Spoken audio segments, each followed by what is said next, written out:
Hi guys, this is Daniel recording from Los Angeles. In this video, I would like to share some experience about how do we conduct the LED billboard module repair service with some faulty IC chips. So this is a typical LED billboard module taken from the LED video wall or LED billboard of every designs with multiple IC chips caused by cold soldering or with some faulty IC chips.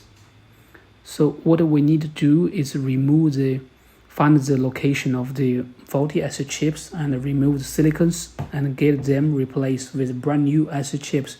Then we apply some silicone glue back to make sure the waterproof function remained and get it tested for 1 to 2 hours before shipping back to our customers.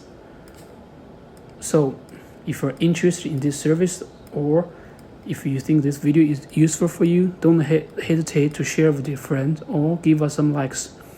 We really appreciate that. Thank you. See you soon.